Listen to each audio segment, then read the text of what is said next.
Welcome to episode 3 of falling madly in love with Bhutan. Last episode में आपने देखा था मुझे डोजिला पास में फर्टिलिटी टेंपल के बारे में बताते हुए world's prettiest fort and lastly the longest suspension bridge of Bhutan. बिना कोई देरी के फटाफट से एपिसोड 3 स्टार्ट करते हैं।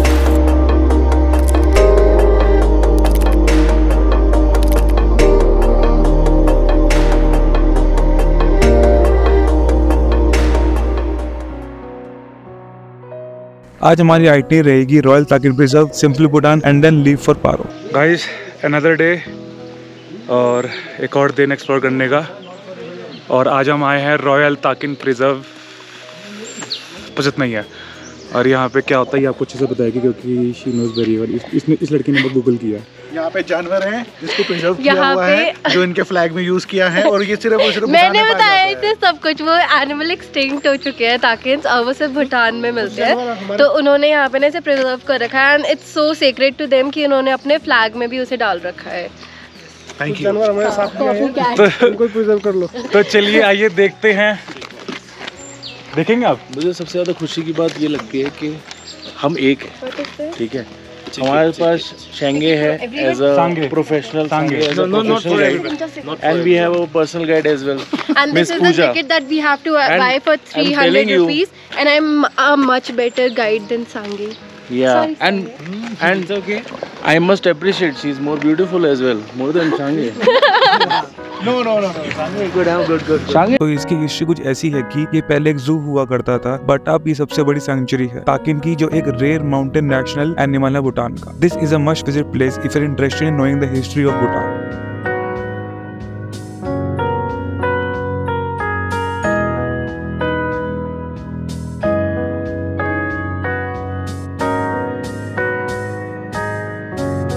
इस यूनिक से एनिमल को देखने के बाद हमारा अगला स्टॉप है simply Bhutan museum. And trust me, ये कोई ऐसा वैसा म्यूजियम नहीं है। Here everything happens in the traditional way. जैसे कि ये drink ara which is a wheat wine. Entry करते ही they greeted us with this wine. Whiskey and Albanian house guide, okay?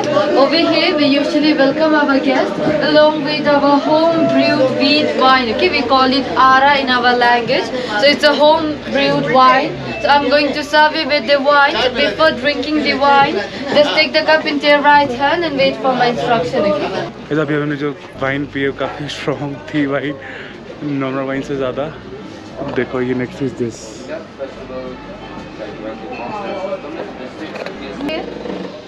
Hot stone bath? No, it's not. So you can see this is the sample of earth rammed house. Okay, so this is how they used to build houses in olden days. Actually, this is just the wall of the house. They'll fix the temporary frames. Laborers will pour the mud inside, and then they will ram along with those ram rods. Okay, so while ramming, they sing a song here. So like it's just not only a song; it's also kind of prayers. Since we believe that we might have killed so many worms and insects unknowingly, in order to seek forgiveness from them, they chant a prayer here, and at the same time there will be both man and woman working here. So while working, they'll sing a song, they'll flirt among themselves, they'll compete among themselves like Antakshri. They will exchange their words in the form of songs. So while having all this fun, if they happen to like each other, they also get married from here only. Like in olden days, there were no cell phones, no internet, so most of the couples used to meet during this ramping time. Okay, so my colleagues are going to demonstrate you the dance. You may watch them. Shop sa shop shop sa shop om salamane bene chela lo sabe kirite we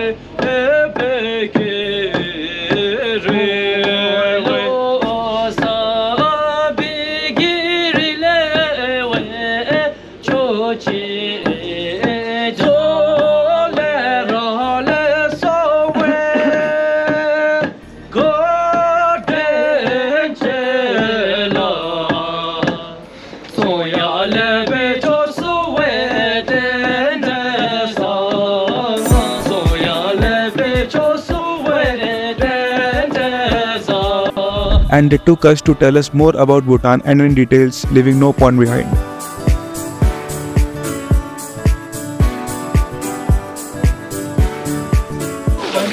तो बोलोगे? हाँ, इसका असर हो रहा है भाई। Guys यहाँ पे माना जाता है कि अगर इसके अंदर आप कॉइन्स डाल दोगे ना घूमते घूमते तो आपकी विश पूरी हो जाएगी। मेरे 2 कॉइन्स गए, बाकी के नहीं गए। मैंने कम से कम 15-20 फेंके होंगे। And this museum grants you 5 coins, तो आप उसमें डालने की कोशिश करेंगे। Trying to make do that. मेरी 5 से 5 गई। वो बिलीव की अगर जाएगी जितने भी कॉइन्स जाएंगे आपकी बिलीव पूरी होगी। इसी में से कोशिश कर रहे हैं।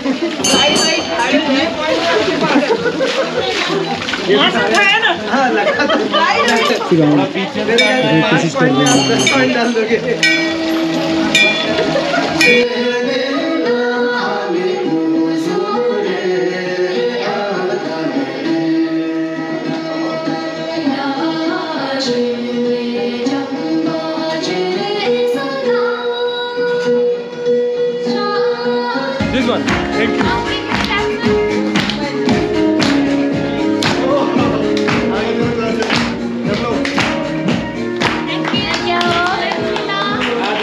So I'm gonna take to the every aspect of this museum. So sit back and relax while I change your perspective on museum.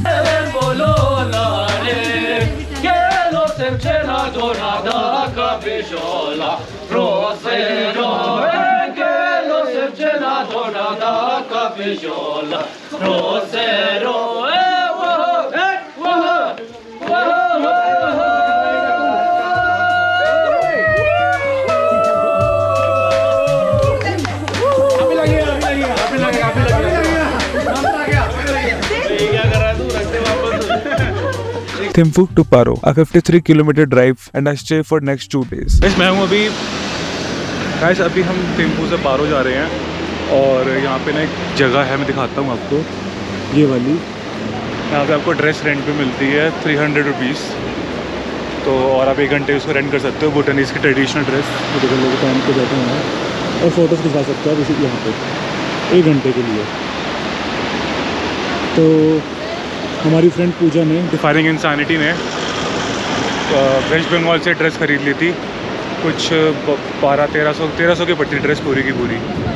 तो हाँ, आप भी ले सकते हो हमेशा के लिए। हमने तो बाय कर लिया था, और अगर आपको रेंट करनी है तो हम यहाँ पे 300 रुपीज़ करके रेंट कर सकते हैं। And you can click some pictures 1 घंटे के लिए।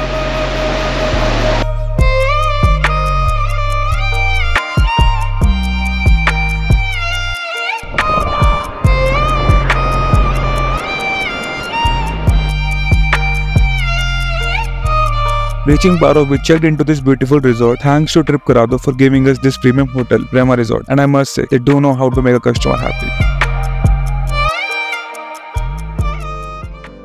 Guys, टाइगर्स नेस्ट की ट्रैक हाइक स्टार्ट कर दी है हमने। ये हमारे टीम मेंबर्स हैं, इनसे मिलो। इनसे छोड़ो, क्या ही मिलोगे।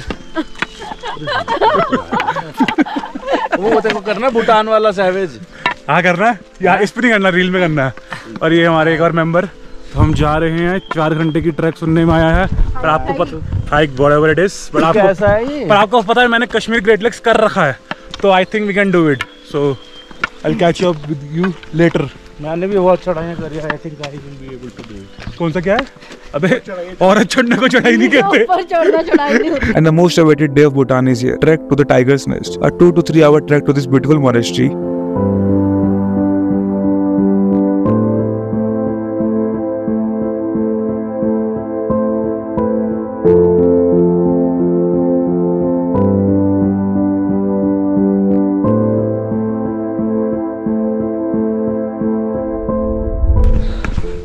Guys, 2 घंटे बाद finally we reached tiger's nest, और यहाँ से we can see up close. Wait I show you. बस आ गया, वो देखो पूरा दूर नहीं है, बस 2 मिनट्स वॉक फ्रॉम हेयर पहुँच गया। देखा, कहा था ना ज़्यादा दूर नहीं है, 2 घंटे में आराम से कंप्लीट हो जाएगा। और इतनी आराम से चलाऊँगा, मिनिमल ब्रेक्स एंड ईजली। देखा, ये देखो ये रहा। Citizens, you know, it takes like sometimes 8 hours, sometimes 7 hours. So it differs from one person to another. Everyone is not same, right? So guys, as you heard, will be there. the thing about Tiger's Nest is that ये कुछ 4 घंटे का नहीं है। आपकी speed अच्छी है तो आप उसको 2 घंटे में आराम से कर सकते हो। तो ये फेक ट्रैवल ब्लॉगर्स के उलझे में नहीं आना कि 4 लग रहे 5 घंटे लग रहे हैं। ये देखो सब पहुंच गए हैं, half way up there. Very easy. Very easy. You must try. It's not that difficult. You must try. If you are coming to Bhutan, don't miss it. Yes, definitely. It's a must do. और मुझे आधा घंटा हुआ चढ़ावर में, half way ऊपर पहुंच चुका हूँ 45। सो या हाफ वे पॉइंट पे गड़ा कैफेटेरिया। सो या देखो इनको, देखो पहली बार किया इन्होंने, आराम से हो गया है।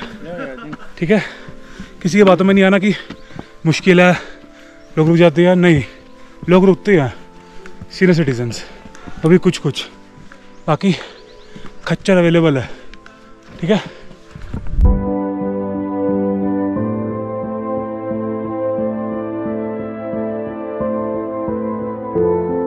जो पॉइंट आपको मैंने दिखाया था उसके बाद भी है थोड़ा सा गाइस, आई वाज रॉन्ग। थोड़ा डाउन आना पड़ेगा, फिर एकदम पूरा ऊपर जाना पड़ेगा। 15 मिनट 20 मिनट और लगेंगे आपको। Phones or any other gadgets are not allowed in this temple. You need to keep them in the locker just outside the temple.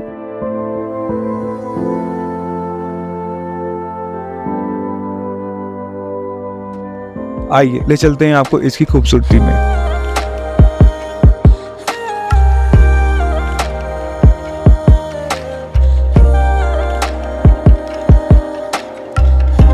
Tiger Nest के बाद I got separated from the rest of our group to experience the real Bhutan. Thanks to Trip Karado for arranging this homestay with the most welcoming host. तो guys after Tiger's Nest मैं आ चुका हूँ वो अपना authentic home stay लेने। ये देखो, ये वो होम स्टे है और ये इनका फार्म है। They have organic garden also, organic farming sorry. तो ये यहाँ पे अपना खुद का खाना भी बनाते हैं। They also have archery and hot stone bath. Archery हम थोड़ी देर में करेंगे और हॉट स्टोन बाथ भी हम लेंगे आज। रात की बुकिंग है, तो यार आज हमको प्रमोट करना है हमको। बाकी अच्छा काफ़ी, इट्स वेरी गुड। अभी आए हैं, हॉस्पिटैलिटी भी काफ़ी अच्छी है यहाँ पे। ये देखो बैठे हैं, relax. We took a hot stone bath after the trek is such a relief. Played the national sport of Bhutan, archery, and obviously the food. OMG. तो गाइज सारी टूरिस्ट स्पॉट्स देख ली हमने भूटान में जितने भी लोग जाते हैं, और हम निकले हैं भूटान के गांव को देखने। ये देखो, ये अभी वहीं से आए हमने, यहाँ पे ऑर्गेनिक फार्म दिखाई ना आपको, उसके बाद गोइंग अहेड।